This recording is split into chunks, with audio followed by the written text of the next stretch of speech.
Welcome to Connecting the Dots, an Amici podcast presented by me, George Mingozzi-Marsh, where each episode I meet with an artist and chat about their community, collaborations, and how these connections continue to shape the artists they are today.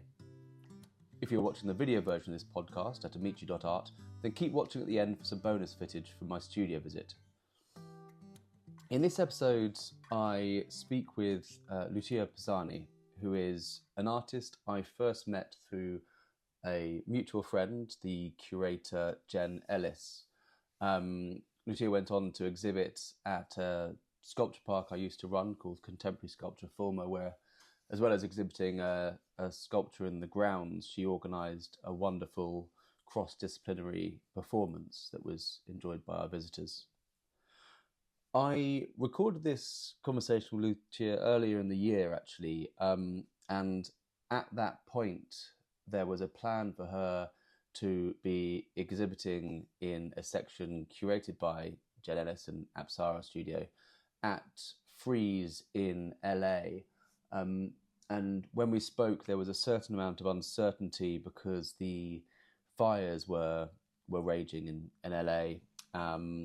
And we thought that the exhibition was still going to go ahead. Frieze had announced that they were still going to go ahead with the art fair. But in the subsequent days and weeks, unfortunately, her presentation was cancelled and a new plan was made for her to present a solo exhibition at the Frieze Gallery, number 9 Cork Street in London, again curated by Jen Ellis and Apsara Studios. And we're releasing this episode now because that exhibition has just opened and will run until the 5th of April 2025. Listening back to this conversation, I was reminded of just how much I enjoyed sitting with Lucia in her studio and how easily our dialogue flowed. And the second half of this chat, we do speak a fair amount about the exhibition, the expectation of the exhibition at Frieze in LA. And although that context has changed since, the content I still think is really interesting and important. Much of it still is relevant to her exhibition in London. But actually, as is so often the case with Lucia, she leads the conversation away from herself and brings in so many other things, so many other interests that she has. And I think that's one of the things that makes her a wonderful artist, but also a fantastic interviewee. I started our conversation by asking Lucia about growing up in Venezuela, in Caracas, and how did those early experiences sow the seeds of the artist that she has become? So Venezuela is a country at the top of the South of America. And we have this mix of, different ecosystems where I grew up very near the sea. We have the longest stretch of Caribbean Sea. So we are like a big part of the Caribbean, even if here is not really an association that comes to mind like easily. But I was, there so many years of my life, but also traveling around to the Amazon, to the Andes, the plains that we share with Colombia. So this childhood full of, nature, but also arts, because I'm the daughter of 2 artists. So my mom used to start doing video art in the 80s. She was one of the first one, and I was one of her characters for her videos when I was 6 years old. And my dad is a painter.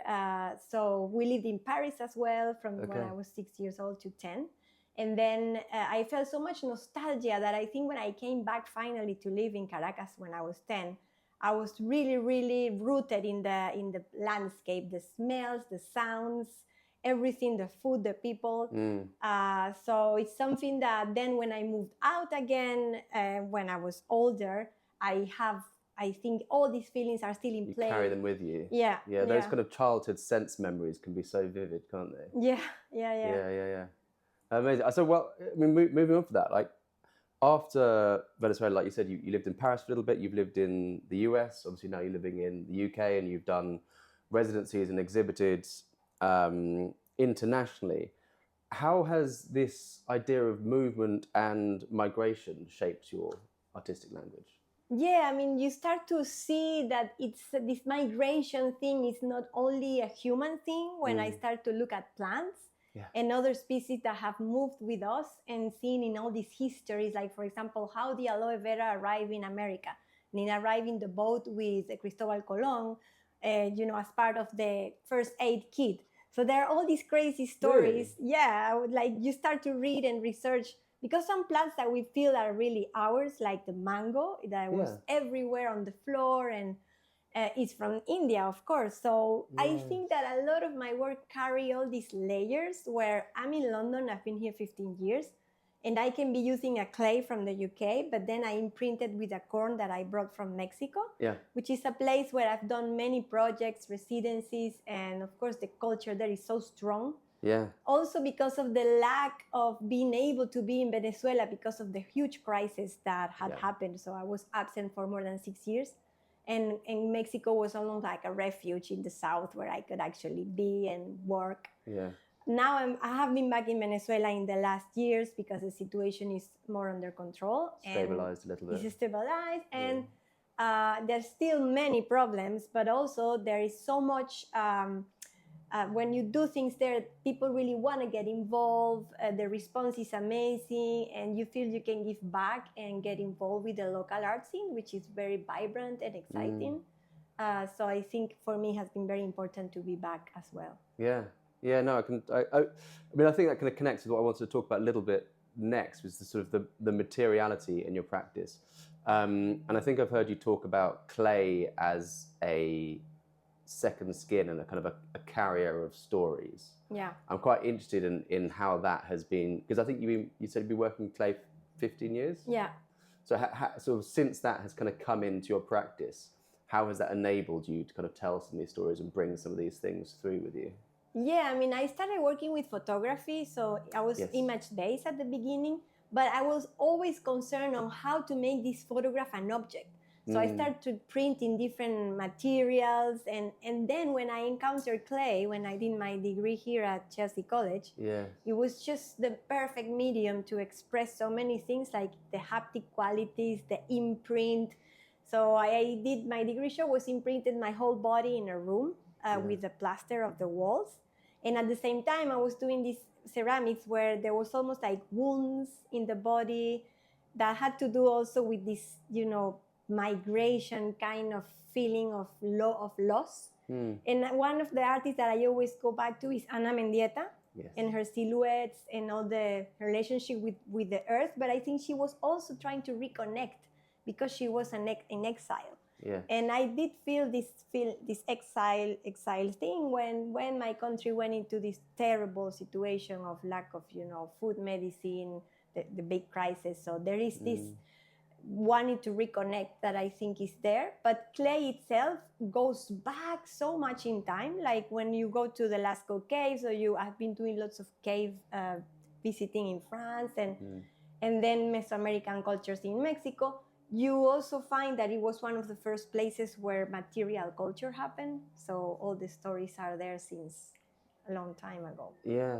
I'm interested in how you kind of, at the beginning of that, you talked about your move from, I guess, photography and a print-based way of working, and your kind of first steps into experiencing clay were through print as well, almost like an extension of a kind of a print practice. And obviously you often will imprint your sculptures with, like you say, kind of seeds, corn, other kind of botanicals and stuff. And I'm intrigued about whether or not you see a kind of bridge, or you see these sort of botanical imprints as a bridge between human history, migration, and kind of an ecological awareness, which I know is another kind of motivating factor in your practice. Yeah, I mean, I work a long time with an environmental organization in Venezuela. So every time I use a material or a specific, for example, the skin of a frog, and then why frogs? Because amphibians are sometimes the alert of climate change, but because they're very sensitive to temperature. They are the first species that suffer when... Like the canary down the mine. Exactly. Oh, so really? then I can explain all these stories, or how did I respond, for example, to COVID, by doing these collages where I was covered with the how do you say, the skin of the pangolin. The pangolin was supposedly the carrier species for COVID. But that's on the ecological side of things. Your question had also another... Yeah, I guess it's all linked, I suppose. It's how your use of kind of plants and botanicals are this kind of bridging point in your work between the ecological and these kind of migratory stories, kind of human histories and stuff like that. Yeah. So there is this idea of also of the imprint, in a way where the same way that we have a fingerprint, the corn, for example, is never the same. Every time I imprint a corn on the clay, it will give a different shape to it, and it will make the work be the place where two territories meet. So the clay that comes directly from the soil of, for example, France, when I did the residency there, imprinted with a species of plant that I bring from a different place. So you're often kind of bringing together elements from different parts of the world and different kind of communities and different cultures in single pieces to kind of tell these multiple stories. Yeah, but at the same time, there are underlying symbols that connect all humanity through our unconscious, collective unconscious. Because one of the symbols that I use the most is a snake, or the spiral. And you can see that all cultures have had the snake, also very linked to creational myths. Yeah. And this idea of renewal, how we can lose the skin and regrow it. Because humans, we also do that, but it's not so visible because it stays in the air as a dust in the end. So, Yeah. I think we talked in the past about this idea of skills sharing, and I know you've kind of worked with different craftspeople, indigenous people, kind of folk artists. Could you talk a little bit about the collaborative element of your creative process and your kind of, and that idea of kind of creative propagation, I think, that maybe kind of happens through you working with other artists and other craftspeople? Yeah, I think it happens a lot when I do the residencies or I travel. And when I did the Casawabi one in particular, there was so much knowledge in the gardeners because they did create a whole garden of trees in that place that was very much arid and desert before the foundation started building there. And he had so much knowledge about the plants, but then the people who were doing the clay, and it's oral knowledge because it's from one generation to the next without tools to measure. They just build the kiln with pieces of brick, and it has to be in a day that it doesn't rain because it's just outside. And it was so amazing how I could build all these sculptures that now are publicly on display in the Botanical Garden of Puerto Escondido. And with all this knowledge of them telling me how to use the clay, it was a clay that was taken directly from the pit. The same happened to me last August in Margarita Island in the community of El Cercado. So it was a school, so even more beautiful because I was able to do exchange with the young potters, show them what's happening in contemporary ceramic across the world, and they show me their knowledge of how to use that specific clay. Also, we do a pit, so it was not even with kilns. So it's very going back in time in the same way that things were done, and it's still beautiful and completely functional, and also art, the way they're doing things there. So. Yeah, I can't shake this kind of image of, like I said, kind of cultural propagation or kind of cross-fertilization, this kind of link with the kind of seeds in your kind of and plants in your work, and this idea that there is this sort of chain link, I suppose, between each of these kind of communities that you've worked with, the kind of materials that travel with you in these different places, that sort of means that these kind of individual works, they're sort of part of a lineage rather than this kind of standalone artworks. Does that make sense? Totally, because every place you go, like this big one that is here was made in Whichford pottery, and it's also a beautiful story because it's a family business. They also do their own clay, and it's in Oxfordshire, where I have been also doing other projects and visiting the remains there from all civilizations. That Yeah. it's also rich in Europe, all the folklore. Yes.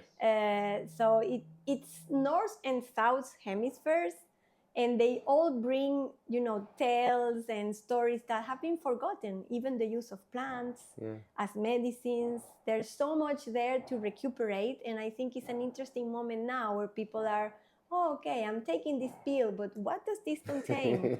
Or how can I cure myself in another way, Yeah. So, I mean, I suppose I'd also like to know a little bit about the creative community that you have found and kind of created here in London. Obviously, we're here in your studios in Gasworks, which is this incredible cultural hub in South London. But if you wouldn't mind talking a little bit about the kind of people you've kind of surrounded yourself here who kind of support you and have made your kind of practice. It's such an amazing place to be. I used to come a lot to the exhibitions here because I live south near Brixton.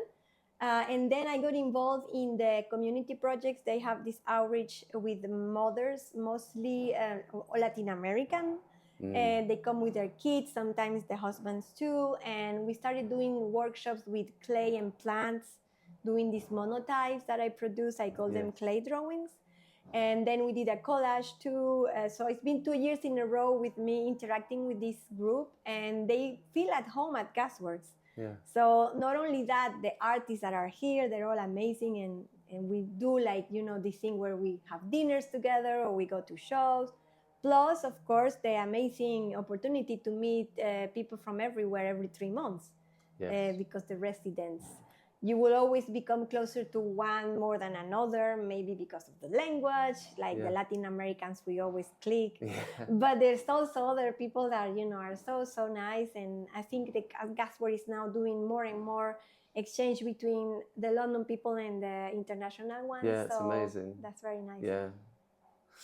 We're speaking just before you send off a new body of work to LA, exhibit at kind of Freeze LA, and this is a project that has been commissioned and it's curated by our mutual friend Jen Ellis. Could you talk a little bit about how that's kind of come about and what's happening with that? Yeah, so we started collaborating some years ago and then participated in your amazing sculpture project. And as well, so this time it's going to be sculptures as well, but there was this thing of me, how do I bring these corns, pine cones, and different plants to the US when there is not even allowed because of all these limitations of the customs and the rules. And then why don't I just try and convert these things into bronze, which I never worked with bronze before. Right. And I think it was super interesting. It happened as well in Oxfordshire in an amazing foundry that a Lockbound foundry there. Oh yeah, the silent. They're so nice. And there is this encounter of two materials that I've never done before, where the clay is very raw and kind of bulky, but the bronze in a way too. I mean, it's primal in the same way as clay is, isn't it? It's that kind of like alchemy of it starting in one form and through fire shifting and there's something. Yeah, you're right. They go both through fire, and then when we did the patinas, it was also magic. Yes, like how to that. The change of the colors and using something that comes directly from a tree or from the ground. Yeah. In a way, they both come from the ground, and they both are like markers in history, like clay and then the Bronze Age. Exactly, yeah, these kind of ancient sort of, early civilization moments of learning how to kind of manipulate these materials. It's so kind of crucial for human development, aren't they? So I think that the title of this project, right, it's Clay, Seeds and Other Ancestors. Yes. Which seems like such a kind of compact summary of your practice just in that title alone. And I was interested in this because I suppose in a lot of ways this presentation at Freeze LA is going to be one of the most visible projects you've done. And I wondered if there was a desire for it to be not necessarily a defining statement, but a kind of a declaration of this is what my practice is about. This is what the last 15 years of my practice have kind of been building to, and a sense of trying to kind of encapsulate for a potentially new audience a lot of what you're trying to, obviously not everything you've been trying to talk about, but kind of a lot of what you've been trying to talk about in this kind of simple statement. Was there a sense of that, or? Yeah, I mean, I think when I put together the title, I didn't think, but now that you tell it to me, like you need somebody to like read it from the outside, but it does encapsulate a so lot. Much of what you've been investigating. This idea of the seeds, has been there because I've been working with seed pods a lot since I visited Mexico, because Oaxaca means the land of the guajes. And guaje is a seed pod. Any seed pod in Mexico is called a guaje. Right. So there was a place where there was a lot of variety. So in a way, it's again the vessel, because it's the vessel of the seeds. You don't see the seed, but you see the container. And all of these clay works are also containers. Actually, my degree show in Chelsea College was called Vessel. Yes. Because it was the body as a container, and this idea of impermanence. And also the vessel is a ship that can navigate through time. So there's so many, ideas of time, space, ancient cultures, the non-human as well, to think of ancestors that are non-human and extend our vision. It's an idea of kind of potential as well, isn't it? There's this sort of inherent tension of sort of something about to happen, sort of to burst forth and sort of continue, I suppose. Yeah, and also different ways to see the world that I think are rooted in our past. Yeah. Because we kind of disconnected from nature when we start to talk about the environment, and then we see ourselves outside of it. Yeah. When it's really a unity. And we know now, because of the consequences of the environmental crisis, how they affect humans, and how when ecosystem is healthy, we are healthy. It's just something that you cannot really separate. I think that's... I wanted to ask you actually about, given the kind of interest in ecology in your work and your kind of expressions of frustration with the ongoing climate crisis, how it feels to be showing LA at a time where there are these kind of rampant, horrific wildfires. Yeah. And there seems to be this kind of tension, particularly in American politics, of a rejection of the idea that it is caused by climate crisis and it's something else. How does it feel to be presenting work like this in that place, in this time? Yeah, I mean, I was telling to a friend the other day that while the UK was flooding, because even the foundry got flooded, and I lost one of the trips there. So the foundry was flooding and LA was burning. Yeah. So, and I do think that this is the new way that things are going to be from now on. Yeah. And we have to find a way to work within this crazy world, and at the same time keep putting pressure for things to change and improve. So there is, I think, more problems. Of course, it's not the urgency of things that in Venezuela sometimes it's the same. The urgency of not having food or this poverty. How do you compare art to this? Yeah. Art is never going to be the solution for everything, but it has to continue existing. I think humans, we have been having these expressions since prehistoric times, and it's part of our soul. So even when somebody asks you, what is the purpose, or what can art accomplish?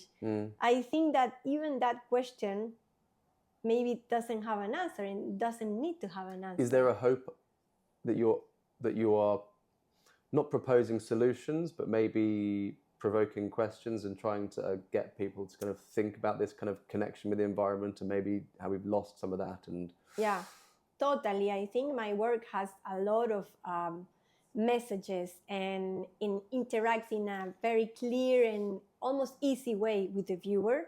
It's not a super cryptic kind of practice or self-referential, where it's all about contemporary art history, kind of looking to its own belly. Yeah. No, it's not like that. But defending the freedom of art, and also, of course, connecting with communities and doing outreach, which is now more and more part of my practice, education and interaction like this. I don't want to dwell too much on kind of the kind of darkness of the moment, but obviously another aspect that we've spoken about in your work is migration. Yeah. And there is this current worrying global trend towards isolationism, anti-immigration, personified, I think, at the moment in the US by the re-election of Donald Trump. Yeah.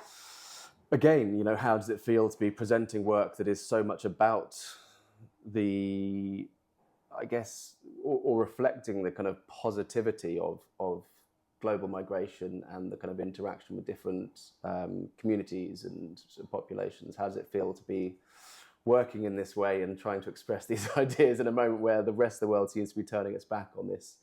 Yeah, I think the richness and the syncretic culture that you see in South America is something that to put a positive spin, because we are a mix of so many things, like the indigenous, the European and African, and this is always present in my work. And if you put all together all these ingredients, and you can understand how we can evolve by just nourishing, being in this nourishing culture, the moment is difficult, but it's a place where a lot of people speak Spanish.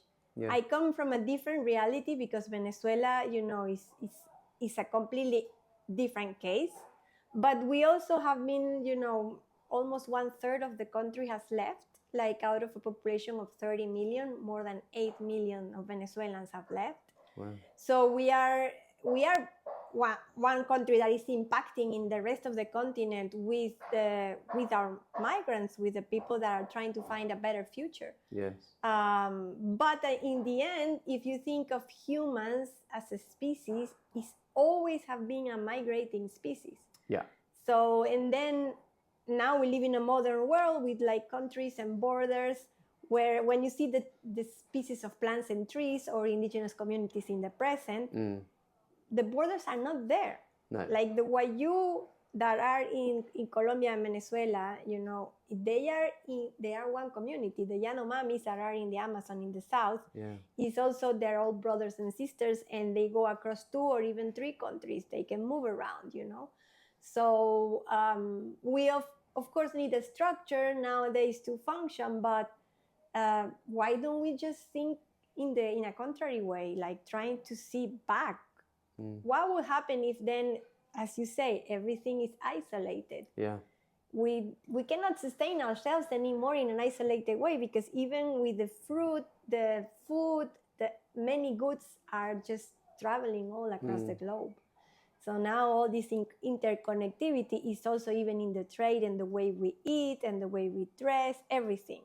It just has to be a more balanced relationship instead of just extracting, It's an interesting moment, isn't it? Because obviously human history, or the history of humans is a kind of a story of journeys, like you say, kind of people moving around the world. And it seems to be a funny time that people have decided that now is the moment where it should be static and it should be held where it is. And that movement doesn't go any further than 50 years ago, and that's where we're kind of held in this moment.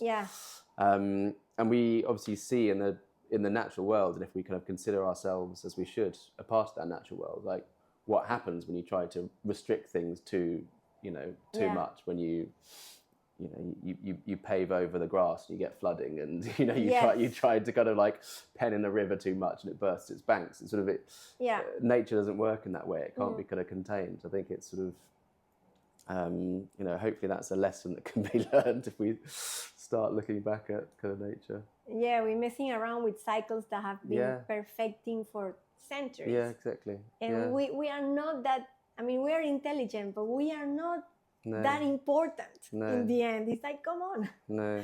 We need to be a bit humble about this whole thing. Okay, well, let's try and finish on some kind of positivity. Yeah. So, Freeze, that's an exciting moment for you. Kind of what's next? What's coming up? What are you excited about? Yeah, so I'm preparing a show also with a gallery in Italy, in the Dolomites, called Dorischetta. Oh, yeah, great. Yeah, and I really love this idea of going somewhere, again, when we were talking about territories, specificities of places, or, So I'm going to visit in March and create a project there that's going to happen in July.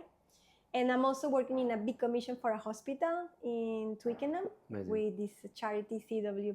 And that's also a very different experience in the context of a hospital, but how can you make an impact talking about what can art do? Yes. How can you make, this is environments that are so sterile. And then I'm working with these cutouts, almost like a huge collage in the ceiling, and thinking of the idea of estuaries and aquatic plants and how, London is surrounded by water, and Yeah. specifically that area. So seashores, rivers, wetlands, and trying to transmit some calm with all these like flowing, I call it healing flows, with the flowing plants and also a soundscape. It's so interesting. I associate your practice so strongly with the idea of fire, like fire and earth. And it's really interesting to hear you talking about kind of water and rivers and stuff. It's the other side of the coin. Yeah. But I think it's gonna work in that context. And I'm also collaborating with the sound artist in Venezuela and with Jamie Gilly for doing a couple of rooms with painting and sculpture. So yeah, I think that's plenty. Amazing. and good and positive, because you can really do a positive impact also by doing workshop with the staff that I'm going to be doing as well. So great. Yeah. Well, I think that's a lovely point to leave it. Thank you so much for talking to me. Thank you for having me. Cheers. I hope you enjoyed that conversation as much as I did. Lucia is such a pleasure to spend time with, in part because she's a remarkable optimist. As you heard towards the end of our chat, I started to touch on some of the more worrying current global and societal issues, and she has this wonderful ability to take those concerns and gently turn them around, finding hope, finding solutions. It's a real testament to who she is, but also to her practice, which is remarkably outward-looking. So often we associate artistic production with introspection, artists turning inward, exploring their own experiences. But with Lucia, so much of her work feels shaped by her interactions, by the people she's met, the ideas that she's encountered. And she's curious about the world. And that curiosity stretches far beyond the bounds of contemporary art. It's part of what makes her work so engaging, that she's not only interesting, but she's interested. If you get the chance, I really encourage you to visit her exhibition at the Frieze Gallery, number 9 Cork Street in London. It opened recently and it runs until the 5th of April. It's a fantastic show, and I'm so glad that this body of work, whose journey was interrupted and for a time uncertain, like a seed caught in a storm, has finally come to land and take root in the city she currently calls home. And finally, for those of you watching on Amici.Art, if you've made it this far, thank you so much. And here's a little bit of bonus footage from my studio visit coming up next. So this was the ceramics I was doing in 2017. It was all about the snake in a way, with glazes. Then the work started to be more raw, and it switched to this. It's all imprinted with the corn. So these are small ones, but this was imprinted with a bigger one. And all of this is a collection of guajes, of the seed pods that I was telling you in Mexico. This is the acacia tree. This one is called parota. This is a ceiba tree bark that is all red because I imprinted in a series of sculptures. And also the snake that we discussed, the spiral. This was part of a bigger installation. And this one is all rolled up, almost like inwards into herself. This is the community that I visited in Margarita, the residency I did in El Cercado, with the school there, and the way that we were doing the pit. So this is the way they burn they don't have a kiln. That's the way we were doing the work there. Some of the ceramic sculptures have almost a kind of a figurative, kind of feminine form to them. Yeah, that one is inspired by the Virgen de Tacarigua, which is a very old little statue. So the big head is because they had a mask that they use for ritual dances, but the eyes are also this shape that I always use, that is the oval, that it can be the mouth, the eyes, but also the seed or the vagina. And then this big head was the inspiration for these ones, where they are imprinted with corn, but this one has the dry mahogany seed pod, and this one has the palm coming out. But it's also, with the same kind of eyes, and and the black stoneware ceramic from the UK. Beautiful.